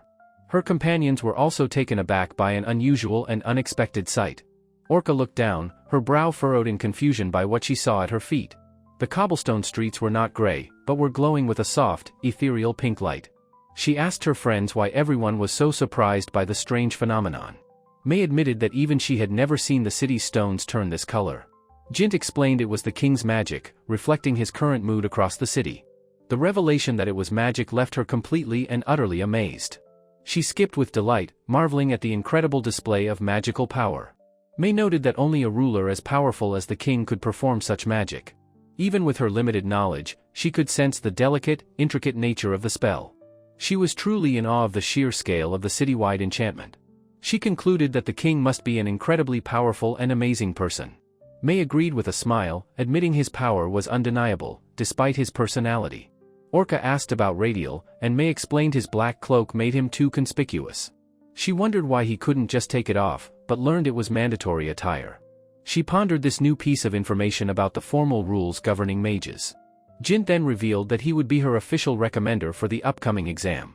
His role was to present her as a promising, if unknown, talent from the countryside. He described her cover story, a simple, unassuming mage from a remote area. This way, her recommendation wouldn't draw any unwanted attention from powerful figures. May pointed out that a recommendation from the famous radial would be too suspicious. May reassured her that the exam itself should be a simple demonstration of her familiars. She added that Luca was arranging the examiner, though she had her doubts about him. With the plan set, Orca took a determined step forward towards her destiny. They stood before the grand examination building, its scale both inspiring and intimidating. Before entering, Orca entrusted the fluffy Jiro-chan into May's capable and caring hands. Jin gave her a reassuring smile, asking if she was ready to proceed. She agreed, ready to face the challenge, while May cuddled her temporary charge. Jiro-chan seemed perfectly content to wait, nestled safely in May's warm embrace. With a final, cheerful wave, she declared, "I'm off," and headed inside. Inside, she found a stark, empty octagonal chamber, the official examination site. It was much smaller than she expected, not the grand hall she had imagined. Jint explained the room's magical properties, a nullification field surrounding an amplification field. She marveled at the design, built to contain even the most powerful of spells. He encouraged her, telling her she could unleash her full power without any fear. But as she prepared, a new, unwelcome presence made itself known in the hall. The examiner appeared, his condescending smirk revealing his disdain for her humble origins. His insults continued, dismissing her as the apprentice of a nobody, angering Jint. He arrogantly dismissed Jint, ordering him to leave so the exam could begin. Jint reluctantly departed, promising to wait for her in the adjoining room. Left alone with the hostile examiner, Orca took a deep breath to calm her nerves. She faced him with a polite smile, formally introducing herself as Maya Zorka. He merely grunted in response, his expression one of complete and utter disinterest. He gestured impatiently, telling her to get on with it and show him her magic. From her basket, Shiro-chan and Saburo-chan emerged with cheerful cries. Their sudden appearance startled the examiner, who let out an undignified yelp of surprise. He quickly regained his composure, muttering about how dangerous their sudden appearance was. Saburo-chan hovered in the air, tilting its head as if asking what was wrong. The examiner, annoyed, demanded to know what she was planning with these creatures. With a proud, beaming smile, she presented them as the familiars she had summoned. The two familiars showed off their abilities, one creating ice, the other puffing smoke. He looked at the tiny displays of power, utterly unimpressed. "Is this it?" he scoffed. Orca confirmed that was all, gushing over how adorable her familiars were. He sighed, disappointed that her rumored high magic resulted in such a pathetic display. She happily declared that their small size was a feature, and that cuteness is justice. He simply grunted, holding up a hand as if to dismiss her childish notions. Deciding to take matters into his own hands, he began to summon a spell. He called it a little test as a menacing spear of dark magic materialized. But Saburo-chan zipped forward, meeting the dark spear with a puff of its fire. The small flame collided with the powerful magical weapon, engulfing its dark energy. Instead of exploding, the spear dissolved into a beautiful shower of harmless, glittering sparks. Orca, completely enchanted by the display, cheered with delight at the beautiful fireworks. The examiner stared, his mind utterly blank, unable to comprehend what had just happened. Orca claps her hands in delight, finding the magical after effects quite beautiful. The examiner is stunned, realizing his spell was transformed by the tiny bird. He tries to brush it off as a fluke, looking flustered and confused. Orca innocently states she didn't know the examiner would also be using magic. His pride shattered, the examiner furiously roars at her to be silent. He lunges forward, calling her an insolent apprentice as he raises his hand. With a furious expression, he tells the young mage not to get cocky. Suddenly, he finds his magic has failed, holding up his hands in shock. Both he and Orca look around, confused by the sudden magical nullification. Saburo-chan lands on Orca's head as they both try to understand the situation. Orca turns her head, noticing Shiro-chan patting softly onto her arm. She gasps, realizing with shock that Shiro-chan must have frozen the magic. The examiner confirms his magic is gone, blaming the room's amplification spell. Orca pleads with Shiro-chan to unfreeze the magic, but the cat just purrs. The examiner's attempt to cast another spell fizzles into nothing in his hands. She innocently asks what's wrong, as he stares at his now useless hands. He comments on how ridiculously small her familiars are, and she agrees happily. He adds that bringing two of that size is unimpressive, but she just smiles. He condescendingly offers her a rank of 9th tier or lower, out of 12. Orca is overjoyed by the offer, clenching her fists and accepting with glee. The examiner, still fuming, grits his teeth and declares one final test. He points dramatically, commanding her to perform a new summoning right now. Orca is completely stunned by the sudden, unexpected demand. He taunts her with a cruel smile, asking if her familiars are just borrowed. His insulting accusation causes her expression to harden with indignation. She thinks to herself that she was never told she'd have to summon. She knows borrowing familiars is impossible, he is just being unreasonable. The examiner continues to goad her, impatiently asking if she is unable. She realizes this is likely just a form of petty harassment from him. Despite her uncertainty, she clenches her fist, her resolve building. With a determined expression, she announces that she will do it. Her finger touches the stone floor, and a surge of magic begins to flow. A vast, clock-faced summoning circle illuminates the chamber, stunning the examiner. The examiner's eyes widen in disbelief at the immense scale of her spell. He panics, yelling that she is pouring too much power into the formation. Orca strains under the immense pressure, sweat beading on her forehead. He shouts at her again, his hand clenching in the air with alarm. He screams that a beast summoned with such power will destroy the room. Ignoring him, she completes the spell with a triumphant cry, announcing it's done. Outside, Jint waits patiently for the exam to conclude. He politely greets the high-ranking official who has arrived for the results. The official enters the waiting room, asking Jint for the exam's outcome. He reads the report, sighing that it is a great trial to have such a difficult pupil. He offers Jint his sympathies, assuming he is the girl's beleaguered master. Jint calmly clarifies that he is merely her recommender, not her master. The official is left confused, wondering who, then, is responsible for her. Jint excuses himself, leaving the official to ponder the mystery. A confident voice declares that he is her master, as Radial Gale enters. The official is dumbfounded, stammering the legendary mage's name in disbelief. He thinks to himself that this is his first time seeing the great mage. Radial takes the report, questioning why she was given the 11th rank. A dangerous smile plays on his lips as he notes her low evaluation. He reads the examiner's comments about her ineptitude and mediocre familiars. The official stammers that her rank would be higher if he'd known. He quickly offers to rectify the rank, but Radial stops him. Jint interjects, stating that the low rank is perfectly fine. Radial confirms that this assessment is acceptable, and the examiner will stand by it. The official is left sweating and confused by their strange request. Radial's sharp gaze silences any further questions, demanding compliance. The terrified official can only bow his head and nervously agree. Radial mutters that while he is angry, he is also quite relieved. He turns to Jint, asking about the condition of his apprentice, Orca. Jint begins to explain that she collapsed from magical exhaustion after summoning. Radial feigns shock, asking if she truly performed a summoning in the exam. The official reassures him that with such a small familiar, she will recover soon. In a flashback, Orca cries out as she collapses from the magical strain. The examiner stares at the result of the massive spell, wondering what it is. A tiny, hamster-like creature appears in the center of the glowing circle. Just before fainting, Orca introduces her new familiar as Goro-chan. The examiner lets out a nervous, disbelieving laugh, his face pale. He points, demanding to know why she summoned something so tiny with that spell. He exclaims that she's already out of magic after such a pathetic summon. Orca's eyes close as she finally succumbs to her exhaustion. He declares the exam over and her low rank decided as she lies unconscious. Back in the waiting room, the official begins his report. He nervously explains that she just summoned a small, bun-like creature. He trails off, looking to Radial and Jint for some kind of explanation. Jint thoughtfully repeats the word for a steamed bun, manju. A narrative box wonders what Orca summoned, as she sleeps peacefully in bed.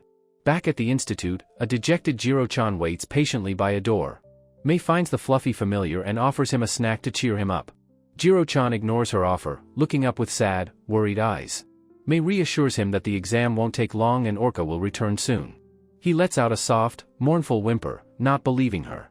Mei sighs, noting he is usually playing at her feet by now. She muses that despite his affection for others, Orca is his true master. Jiro-chan slumps down, the picture of sadness and loneliness. Mei closes her eyes, a kind smile forming as she has an idea. She looks out the window and makes a firm decision.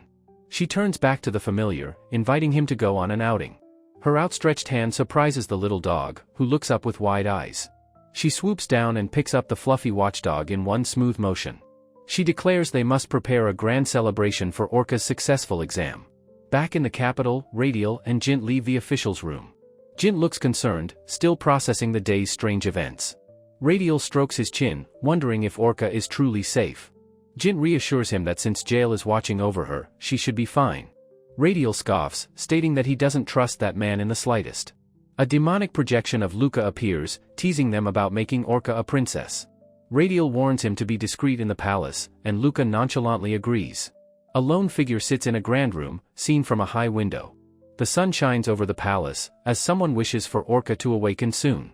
In a soft bed, Orca's eyes flutter open, consciousness slowly returning to her. She sits up, rubbing her eye and weakly calling out for her big sister.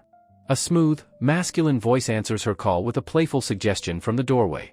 Jail Luca teases that big brother might be more fitting, as Orca recognizes him. He approaches her bedside to ask if she is alright, as she aches. Flustered, she confirms that she is okay, still recovering from her ordeal. Beside her on the pillow, her newest familiar, Goro-chan, lets out a soft squeak. Her other familiars, Shiro-chan and Saburo-chan, rush to greet her with happy cries. She gathers them in a loving embrace, apologizing for having worried them so much. Luca playfully suggests calling her father, much to Orca's horrified and panicked protest. Her attention turns to the tiny hamster, acknowledging her new companion at last. She formally welcomes Goro-chan to the family, thanking him for becoming her child. Luca, intrigued, points at the tiny creature and asks if it is a familiar. With a beaming smile, Orca proudly introduces her fifth familiar as Goro-chan. Luca wonders what incredible ability the familiar must possess to exhaust Orca's magic. Orca looks hesitant, unsure how to explain the new familiar's purpose or power. She sheepishly admits that her new creation might not actually be very useful. She explains that she poured immense power into the summon just to make it small. Luca is completely baffled by her logic, crying out in utter disbelief. She happily demonstrates that its small size makes it cute and pocket-friendly. Her other familiars seem to understand, their presence is silent, that's why. Her eyes fill with tears as she confesses Goro-chan is a protective charm. Luca repeats her words, a soft, understanding chuckle escaping his lips. She laughs, saying everyone is so overprotective they forget she isn't helpless. Luca thoughtfully considers her claim that everyone is being too overprotective of her. He has to awkwardly agree that she might have a point about their coddling. She declares that she must prove to everyone that she can be okay alone. For that reason, she explains, she wished for a powerful shield, Goro-chan. Luca can only stare, questioning how that tiny creature could possibly be a shield. She dramatically commands her new familiar to guard her, much to Luca's bewilderment. Luca muses that there are far more important matters to discuss than this. Luca leans in, offering a simpler way for her to prove she's an adult. Orca looks up, surprised, questioning if his proposed method is truly that easy.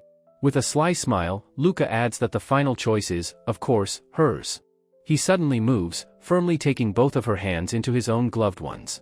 Beaming with excitement, he asks Orca if she will come work in the capital. Completely flustered, Orca can only manage a tiny sound of utter shock and confusion. He cheerfully reminds her that he came to recruit the magic user, Orca-chan. Orca vaguely recalls him mentioning something similar when they first met at the institute. Huddled under her covers, she vehemently refuses if this is about the king's consort proposal. Luca nervously insists that's not it, fearing his sister would kill him for it. He clarifies that he simply wants her to work at the palace as a magic user. He then gushes over the amazing, easy-to-read budget report she created. Orca sheepishly recalls the long hours she spent meticulously preparing those very documents. Luca dramatically explains that receiving such clear reports from the institute was completely unprecedented. The documents were so unusual they sparked bizarre rumors that something was amiss. Orca smiles weakly, thinking to herself that he is surely making a big deal. She then remembers that it's true, Radial hadn't submitted a single report. He recounts the tale of a stray who used special powers to manipulate the nation's leaders. He cheerfully adds that the country was ultimately destroyed, horrifying a wide-eyed Orca. The government feared Radial was being controlled and that something was wrong with the stray. Orca is stunned that they would think she was doing something so underhanded. Luca explains they worry about strays possessing special abilities like charm or brainwashing. Orca listens intently, beginning to understand the kingdom's deep-seated paranoia about her kind. He was dispatched to investigate her and find out how to make those reports. He concludes that, for better or worse, the real Orca is quite harmless. She has no great ambition, just a good-natured girl who is good at paperwork. Taking her hand again, he declares there is no reason not to recruit her. She realizes with a start that he was unexpectedly serious about scouting her. He then asks if she could truly see herself working at the research institute. The researchers there are so absorbed in their work they forget to even eat. Luca cheerfully admits that he found it impossible and was forced to quit. Orca agrees, admitting to herself that she has no real desire for research. Reaching out a hand, he tells her he believes she is suited to be a civil servant. Orca's eyes widen as she silently considers Luca's intriguing proposition. He reminds her that she herself had mentioned her past occupation. He struggles to recall her office job in her previous world. He pauses, realizing he has misremembered the exact term for her profession. An office worker, he exclaims, and Orca confirms he is correct. He suggests that putting her past experience to use is a good idea. Far away, May worries about Orca living so distant from her mentors. She fears Orca might end up working in the capital forever, all alone. Back in the palace, her familiars sleep peacefully on her pillow. Orca quietly considers the weight and possibility of her new reality. She admits to herself that she is still filled with a deep anxiety. But a new, powerful thought begins to take hold in her mind. Luca tells her she can take all the time she needs to decide. He gently encourages her to think things over at her own pace. Though anxious, she looks upon the man who sees her potential. She realizes Jail-san isn't just seeing her as a lost stray. It isn't because of her magic or her unusual summoned beasts. He isn't interested in her familiars, no matter how unique they are. She understands with a blush that he is scouting her for who she is. This, she realizes, might be her chance to truly live as herself. Suddenly, a frantic Radial bursts in, demanding to know if she's safe. "Master," she cries out, completely stunned by his sudden appearance. She stares in disbelief, asking why he and Jint are even here. He grabs her, demanding to know if she signed any marriage papers. A mortified Jint explains he mentioned the pink cobblestones on the street. She had only remarked that she thought the color was quite cute. Luca chuckles, a bead of sweat on his cheek, recalling her comment. Radial's sharp, furious gaze fixes upon the amused government official. A menacing aura surrounds him as he demands to know the meaning of it. Orca, completely lost, can only echo his question in total confusion. Luca cheerfully explains it was a color to welcome Orca to the capital. Radial roars that such a celebratory color is surely used for weddings. Orca is left gaping in shock as Luca laughs at the misunderstanding. Completely shocked, Orca questions the absurd talk of marriage before emphatically denying she heard anything. Luca laughs warmly, explaining that his initial assumption about her was entirely wrong. He reveals the king secretly visited while she slept, leaving Orca shocked. A flashback shows the king saying that in time, she will surely understand. Radial sighs with weary resignation, accepting the strange turn of events. Jint explains that the king had known all along that Orca was coming. Radial seems impressed, acknowledging the king's formidable reach and awareness. On the pillow, the tiny hamster-like familiar, Goro-chan, lets out a soft squeak. Radial identifies the new creature, once again noting how incredibly small it is. Orca beams, proudly introducing Goro-chan as her fifth familiar to everyone present. Jint leans in, his eyes wide with excitement, asking about its rare abilities. With a confident and happy expression, Orca announces that this child becomes a shield. Both Radial and Jint are baffled, asking how it could possibly be a shield. Radial thoughtfully wonders how such a tiny creature could serve a defensive purpose.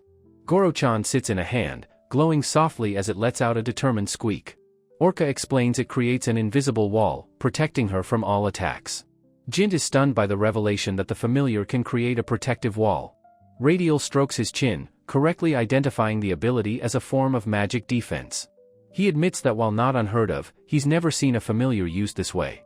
Orca smiles eagerly, asking if they would like to give its ability a try. Jint is thrilled by the offer, while Radial looks on with nervous apprehension. Holding Goro-chan forward, Orca politely requests that they please be gentle. Jint stands ready, asking if a simple fire attribute spell will be sufficient. Orca gives a determined yes, and asks Goro-chan if it is ready. Radial watches nervously, muttering to himself that he hopes this is truly okay. As Jint prepares his spell, Orca braces herself, asking him to begin. Jint gathers magic, a complex and radiant magic circle forming between his hands. With a powerful motion, he unleashes a swirling torrent of fire at Orca. Goro-chan's eye twitches, its senses instantly locking onto the incoming magical attack. Jint's eyes widen in absolute astonishment as he witnesses the impossible happen. A translucent, hexagonal barrier materializes, completely nullifying the powerful fire spell. Jint is breathless with amazement, confirming it is indeed a powerful magic defense. Radial and Luca both wipe sweat from their brows, sharing a look of relief. Orca chuckles softly, proudly petting Goro-chan for its successful demonstration. Jint excitedly asks about its limits, wondering if it works on other elements. Orca admits she doesn't know the standard yet, but it can endure more. He is deeply impressed, thinking it might even work against physical attacks. Jint wants to try again with double the power, but Radial quickly stops him. With a disappointed click of his tongue, Jint reluctantly backs down. Radial asks Luca if this small display was really enough for his purposes. Orca brightly explains that its small size means she can carry it anywhere. Radial lets out a soft sound, a look of understanding on his face. She continues, saying that this way, they will never have to be apart.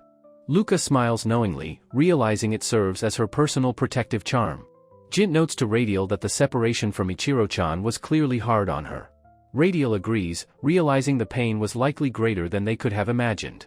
Orca announces she feels fine now and is ready to leave the palace. Radial and Jint turn as Luca approaches them with a warm smile. He adjusts the clasp on a pristine white cloak he is holding. He tells Radial there is one last thing to do before they depart. Orca watches with a curious expression as Luca walks towards her. With a gentle flourish, Luca drapes the flowing white cloak over her shoulders. He congratulates her on officially passing the magic user certification exam. Orca is speechless, clutching the new garment in stunned, happy silence. Tears of joy well in her eyes as she offers him a heartfelt thank you. She looks down at the long, flowing cape, feeling its symbolic weight. She notes to Radial that the fabric is an almost pure, brilliant white. He explains that's because her official rank is the 11th tier. He confirms that it is the 11th rank out of a total of 12. Orca looks a little down, remembering the examiner had mentioned the 9th tier. Radial smirks knowingly, telling Jint the examiner simply picked the wrong opponent. She worries that the white fabric will get dirty and be difficult to clean. Her face lights up with amazement when she learns it's magically stain-proof. Luca smiles, officially welcoming Orca as a fellow magic user. The words, fellow magic user, echo, solidifying her new status in this world. Orca stands proudly in her new cloak, her loyal familiars gathered around her. Radial and Jint look on, a shared expression of pride on their faces. A close-up shows May smiling warmly, overjoyed at Orca's success. Orca remembers her past frustration, when she couldn't use magic at all. She recalls feeling utterly useless, unable to do magic or any other work. Despite everyone's kindness, she remembers feeling like a complete outsider. But now, her eyes shine with a new confidence and sense of belonging. Ever since she learned to summon, her life has been filled with purpose. She clutches her new cloak, realizing she has truly become a magic user. Her face is radiant with gratitude as she thanks them all once more.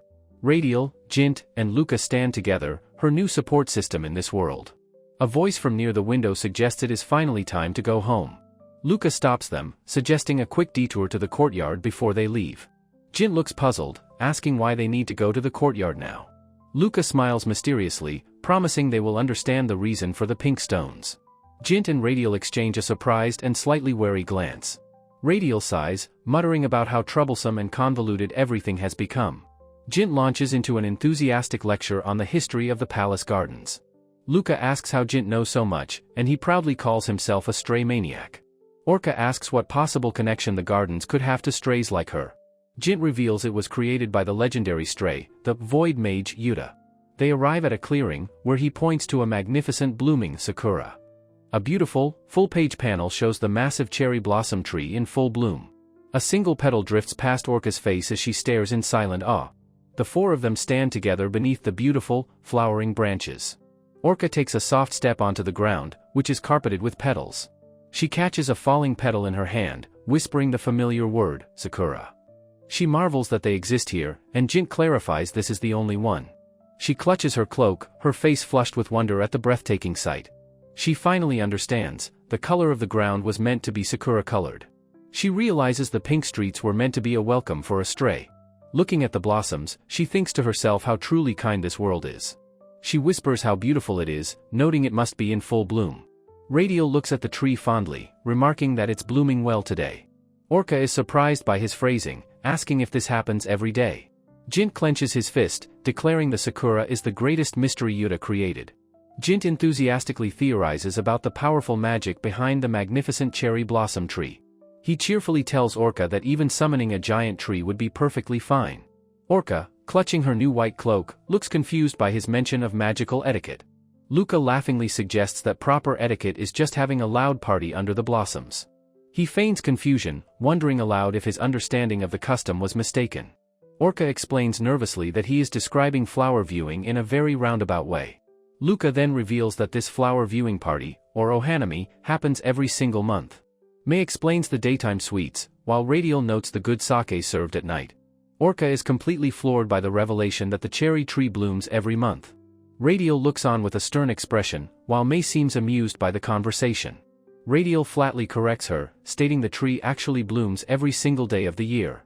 Still trying to understand, Orca quietly asks if the magical tree has any leaves. Mei thinks for a moment, admitting that she has never seen it bear any. As Radial adjusts Mei's hood, Orca quietly acknowledges the information she has just learned. Orca muses on Yuta's youth, seeing the stubborn blossoms as a dream made real. Jint leans in excitedly, asking Orca to tell him more about real cherry trees.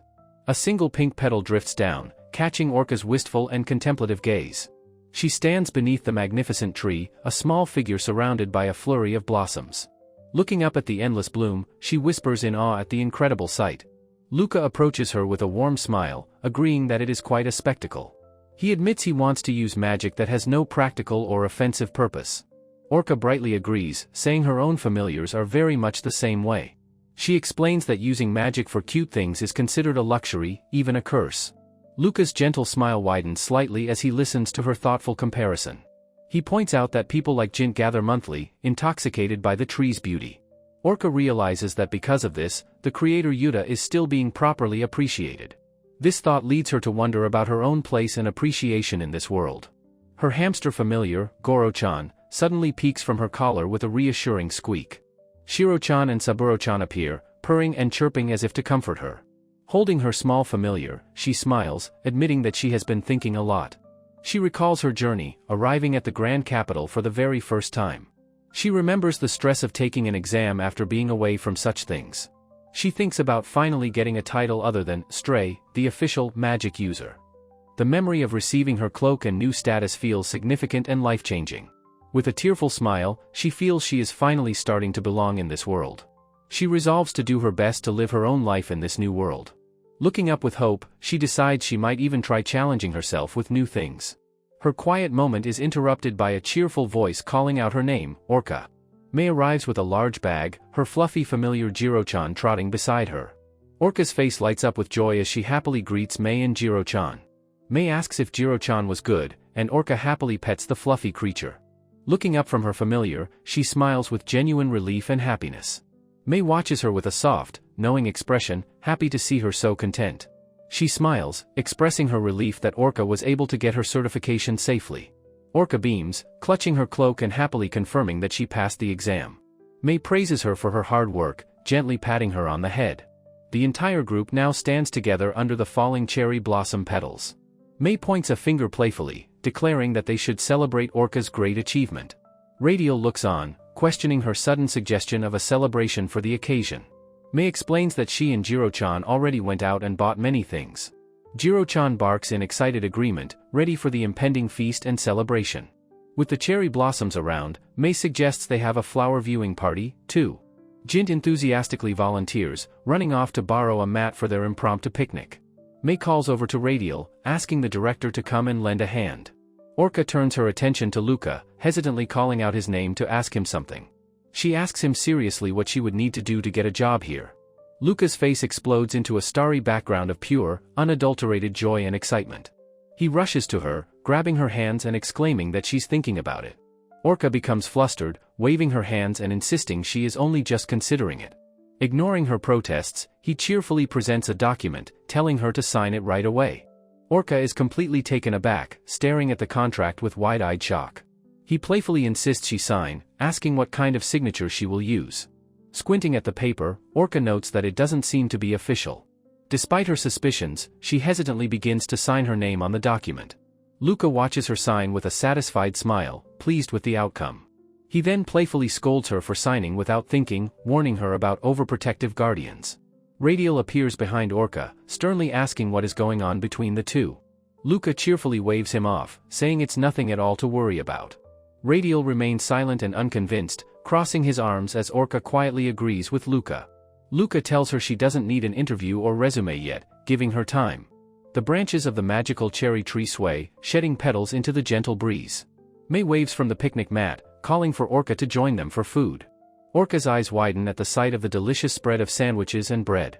She exclaims how delicious everything looks, her face beaming with pure, simple delight. The group sits together on the mat, enjoying their meal under the cherry blossoms. Taking a bite of a sandwich, Orca happily declares how delicious the food is. May smiles, revealing that she knew Orca would like it because Jiro chose it. Orca turns to the fluffy familiar, asking if that is really true. She and May both smile, and Orca thanks Jiro-chan for his excellent taste. Jiro-chan sits contentedly while Shiro-chan naps, the familiars enjoying the peaceful afternoon. A wistful look comes over Orca's face as she thinks of Ichiro-chan. She pictures him in her mind, wondering what her first familiar is doing now. She reflects that while this world has magic, the lack of phones is inconvenient. She takes another bite of her sandwich, her earlier joy now slightly muted. With a heavy sigh, she looks down, lost in her thoughts of home. May notices her change in mood, asking with concern if something is the matter. Jin panics, thinking she's upset by his words, but Orca reassures him. May immediately turns on her brother, grabbing him forcefully by the cloak's collar. Her expression is furious as she demands to know exactly what he said to Orca. Luca throws his hands up, insisting he only called strays who make useless things eccentrics. May's expression remains stern and completely unimpressed by his flimsy excuse. She lets out a weary sigh, accepting his explanation but still clearly annoyed. Orca laughs sheepishly, admitting that they all thought that way at first. Radial agrees Yuta's Sakura and Orca's familiars are similar, but now sees it's her style. Orca looks up, agreeing that she and Yuta were likely lonely in this world. The beautiful, magically sustained blossoms continue to fall from the endless tree. Luca explains that is why they create things they cannot forget from their world. May quietly repeats his words, contemplating the deep meaning behind them. Orca smiles, realizing that for Yuta it was the Sakura, and for her, Ichiro-chan. She recalls Ichiro-chan, her only link to her past and her previous name. Orca smiles, explaining her connection to her old world is a small, one-way street. May's bespectacled eyes show concern as she asks if Orca truly wants to go back. Amidst falling cherry blossoms, May's voice asks about returning to her previous world. With her back to her friends, Orca contemplates her monumental decision. Her gloved hand clenches into a fist, she has finally made her choice. She declares her resolve to live in this world, no longer a lost child. A small, gloved hand listlessly stirs a spoon in a lonely bowl. Ichiro-chan rests his head on the table, letting out a heavy, sad sigh. A concerned voice calls his name, but Ichiro-chan remains slumped in his sorrow. Zelma, the kindly cook, asks the little familiar if he is feeling alright. A close view reveals the profound sadness in Ichiro-chan's downcast eyes. He holds his bowl and apologizes, his sadness having stolen his appetite. Zelma smiles warmly, patting his head and telling him that it is okay. Despite her kindness, the little familiar remains utterly dejected and lost in thought. Zelma worries, thinking he is usually so cheerful but now seems so lonely. Gazing out the window, a sudden, hopeful idea strikes the worried cook. The energetic Sena appears, cheerfully calling out to his little friend, Ichiro. Ichiro-chan looks up in surprise, recognizing the voice of his friend, Sena. Zelma explains Orca entrusted Ichiro to her, but Sena might be better help. Sena thoughtfully agrees that Ichiro-chan definitely needs a change of pace. He suggests a walk to the wilderness, a proposal that shocks Zelma. She cries out a warning, reminding him of the dangerous magical beasts there. Sena flashes a confident smile, assuring her that everything will be perfectly fine. He explains they won't go far, and Ruby can help them escape any danger.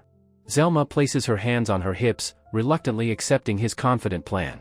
Ichiro-chan looks up, a small smile appearing as he considers the outing.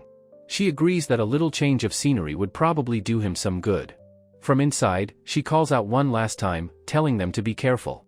Under a brilliant, sun-drenched sky, the two friends begin their small adventure. Sena shields his eyes from the sun, remarking on the day's intense heat. Ichiro-chan greets the great dragon Ruby, who nuzzles him with a soft growl. They stand at the edge of a vast, rocky wilderness under a cloudy sky. Sena points, cheerfully noting this is the wilderness where Orca first collapsed. Ichiro-chan's face lights up with sparkling excitement upon hearing this new information. He explains that Radial regularly patrols, so beasts don't dare come near here. He explains it is too dangerous for them to venture any further from the institute. Ichiro-chan looks down, his shoulders slumping in slight disappointment at the news. Sena reassures him, saying only dumb, lost beasts ever wander this close. A massive paw lands nearby, and Ichiro-chan asks if he means that one. A ferocious, three-eyed wolf appears, growling as Sena stares in shock. His eyes widen in pure terror as he realizes it is a magical beast. Panicking, Sena grabs Ichiro's hand and shouts for him to run away now. He calls for his dragon, Ruby, who lands to face the intimidating wolf. Sena frantically yells at his dragon, telling him to escape with them immediately. Ruby the dragon looks on, a bead of sweat showing his own nervousness. Ichiro-chan calmly says he is going, much to Sena's utter disbelief. The small familiar bravely walks forward to face the snarling magical beast. With a mighty roar, the beast lunges, its sharp claws ready to strike. Unafraid, Ichiro-chan simply looks up at the beast and asks what is wrong. Sena watches from a safe distance, confused by Ichiro's strange behavior. The beast's growl softens as Ichiro-chan gently touches its nose in comfort. Sena stares, his mouth agape, wondering if they are actually having a conversation. Ichiro-chan turns and waves, happily telling Sena that it's okay to approach. Sena and Ruby cautiously walk closer, asking if everything is really alright. Ichiro-chan explains that this little one has been separated from its mother. He embraces the beast, saying they are both lonely in the same way. Sena runs up, asking in disbelief if Ichiro can talk with magical beasts. He is completely amazed, wondering if such an incredible thing is even possible. He thinks that he has never heard of anyone communicating with a beast. The great wolf looks down at the tiny familiar with gentle, trusting eyes. Sena smiles nervously, thinking that perhaps it is better if they leave now. Suddenly, another, larger set of paws thunders onto the dusty ground nearby. Sena screams in terror, pointing at the arrival of another, bigger beast. Ichiro-chan's face lights up with joy as he announces, it's the mother. Sena covers his face with his hand, overcome with relief and embarrassment. Peeking through his fingers, he lets out a small, confused sound of surprise. The two beasts are reunited, the mother nuzzling her child with affection. Ichiro-chan tells the beast he is glad, and that he won't be lonely anymore.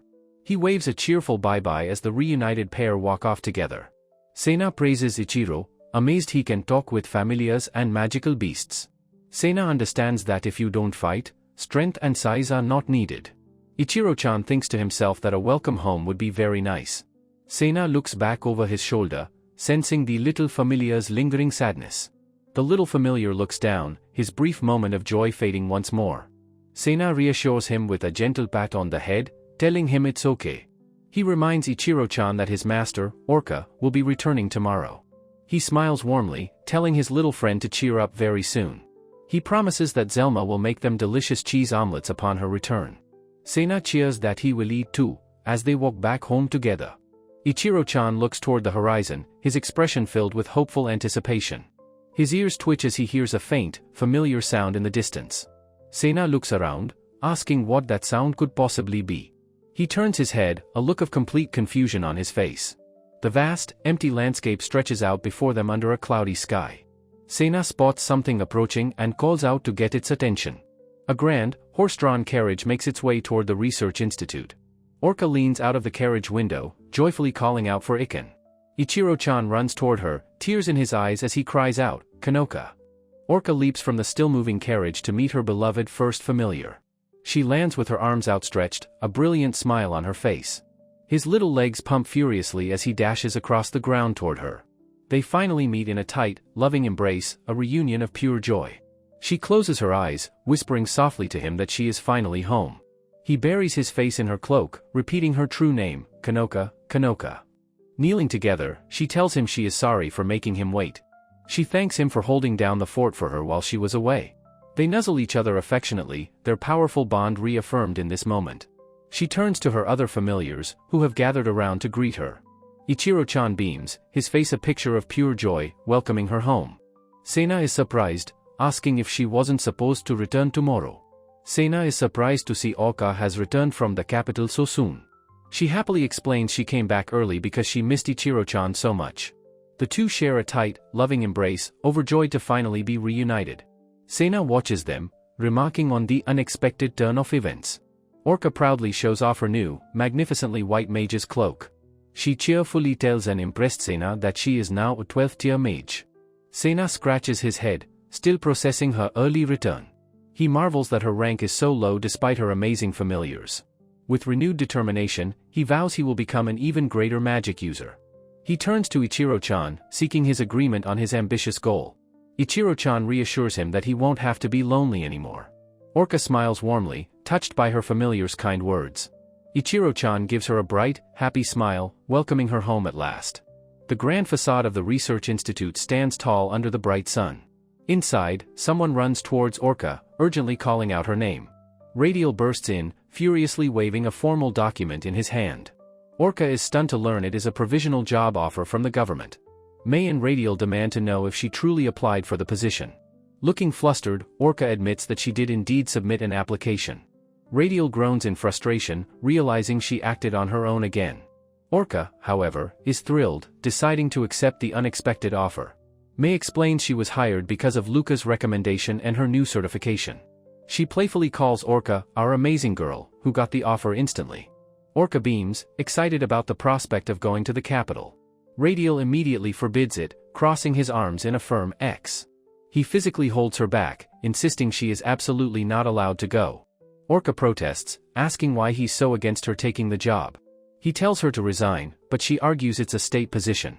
Expecting support, Radial is shocked when May says it might be a good idea. He does a comical double-take, unable to believe what he just heard. May reminds him that he wanted Orca to see the world, and this is a chance. He argues that this is a permanent move, not a short-term trip. May holds Jiro-chan, feeling confident in Orca's abilities. She believes that Orca and her familiars can handle whatever comes their way. Radial thinks her reasoning is reckless and based on a whim. May argues the capital is safer than some unknown land, as Luca is there. Orca thanks May profusely for taking her side in the argument. Radial grumbles that if she wants to work, she should stay at the institute. He points out that she is already helping him with his paperwork and cleaning. May retorts that he never does the work himself, despite allowing her to help. She reminds him how he always tells Orca not to touch or move his things. May admits she was worried she was being too nosy, since he's not very grateful. Orca clenches her fist, ready to make her own declaration. She proclaims that she cannot continue to be a burden to him or the institute. Radial looks away, muttering that she has never been a bother to him. Orca insists that she is the one who hates the idea of being dependent. She states that she must learn to live properly in this new world. She fears she will become spoiled, but Radial says that would be fine. She puffs her cheeks, reminding him she already refused his adoption offer. May looks at them, utterly shocked by this revelation. Radial and Orca turn to her, both surprised by her reaction. May asks them why they still haven't gone through with the adoption. Orca is aghast that May is now siding with Radial on the matter. She places a hand to her chest, feeling cornered by the suggestion. May insists that if she is going to the capital, she must be adopted. Orca protests that it's strange for an unmarried man to have a grown daughter. May explains that she needs a powerful guardian for her own protection. With a quiet nod, Radial finally agrees to the plan. Orca asks if their master-student relationship isn't enough to protect her. May explains that officials would be suspicious of a lone disciple. She points out that the adoption will grant her official permission to go. Radial sighs, accepting the strange but logical turn of events. He seems shocked, as if he's only now realizing what he's agreed to. Orca considers the proposal, a look of resolve in her eye. She bows politely to Radial, accepting him as her new father. Radial stares back, a look of pure, flustered shock on his face. He feels he's been cleverly manipulated, but he agrees to the arrangement. On her moving day, Orca looks around her empty room one last time. She holds the simple wand, her first and only personal belonging. She remembers how desperately she once practiced, trying to use magic. She smiles, recalling that she never did manage to summon fire or water. Her tiny bird familiar, Saburo-chan, flutters past with a happy chirp. Orca laughs softly, agreeing with the bird's cheerful sentiment. A gentle, nostalgic smile graces her lips as she reminisces. She remembers the profound happiness she felt when she first summoned Ichiro-chan. It was the joy of using magic and hearing her true name spoken aloud. Ichiro-chan looks up, as if remembering her name, Kanoka. She had felt so different from everyone, despite their kindness. She gently pats Ichiro-chan's head, her touch full of affection. It was because of him, she thinks, that she was able to accept this world. She closes her eyes, acknowledging how much has happened since she arrived. She recalls cleaning Radial's office, a task that became a regular routine. She remembers making snacks in the dining hall with Saburo-chan and Zelma. She thinks of her walks with Jiro-chan, often joined by other women. Ichiro-chan cheers, reminding her of all the fun they had playing with Ruby. Orca smiles warmly, agreeing with his happy memory. She remembers the thrill of flying through the sky on the back of a dragon. She hugs Ichiro-chan close, acknowledging that this move was her choice. Still, she admits to him that moving is a little bit sad. Ichiro-chan looks up at her, sensing her melancholy mood. All her familiars suddenly swarm her in a chaotic, loving group hug. She laughs, overwhelmed by their sudden, comforting affection. Ichiro-chan beams, declaring that from now on, they'll all be together. Orca's eyes well up with tears of pure, unadulterated happiness. Her tiny hamster familiar, Goro-chan, squeaks in agreement from her collar. She smiles at Ichiro-chan, agreeing that they will all be together now. Surrounded by her family, she says they will do their best in this new chapter. A voice calls out, announcing that it is time for them to depart. Orca stands alone by the waiting carriage, ready to begin her journey. Radial, wrapped in his black cloak, watches her go with a father's concern. Dressed in her new white cloak, Orca gratefully thanks her master, Radial. Radial fiercely orders Orca to return if she encounters any trouble or pests. A tearful May begs Orca to write letters, and Orca promises she will. The entire household gathers to wish Orca a safe and careful journey ahead. Zelma tearfully says goodbye, while a cheerful Sena promises he will visit her. Orca smiles, warmly promising Sena that she will be waiting for his visit. Her goodbyes said, Orca turns and begins to board the waiting carriage. A sudden, frantic voice calls out, causing Orca to pause on the steps. Jint rushes forward with his luggage, announcing his intent to join her journey. Both Orca and May are stunned by Jint's unexpected decision to accompany her. Jint explains he cannot pass up this rare opportunity to study Astray. He reveals he found a job at the Great Library in the capital. May tells Orca the library manager job is the perfect calling for Jint. Relieved, May instructs Jint to contact her or Luca if any trouble arises. Orca beams with joy, formally accepting Jint as her companion for the journey. Just as she is about to leave, a sudden thought strikes Orca. She calls out to her master, Radial, who turns to face her questioningly. She proudly presents the simple wooden wand he gave her for her first lessons. Radial recognizes the wand from her training, a nostalgic memory for him. With determination, she holds the wand forward and asks him to watch her. She takes a dramatic stance and shouts an incantation, panicking a worried Radial. With a serious expression, she holds her pose as Radial braces for impact. Instead of an explosion, her tiny bird familiar, Saburo-chan, flutters into view. The little bird lands gracefully on the tip of the wand with a chirp. A swirling vortex of pure magic then materializes in her other, empty hand. Radial is left completely speechless, stunned by her incredible display of raw power. His shock melts away, replaced by a slow, spreading smile of profound pride. He gently praises her unique power, acknowledging that this is truly her magic. A voice from the carriage calls out, announcing that it is time to depart. With a final, determined yes, Orca walks confidently toward the waiting carriage. Waving from the carriage, she calls out her farewell, beginning her new journey.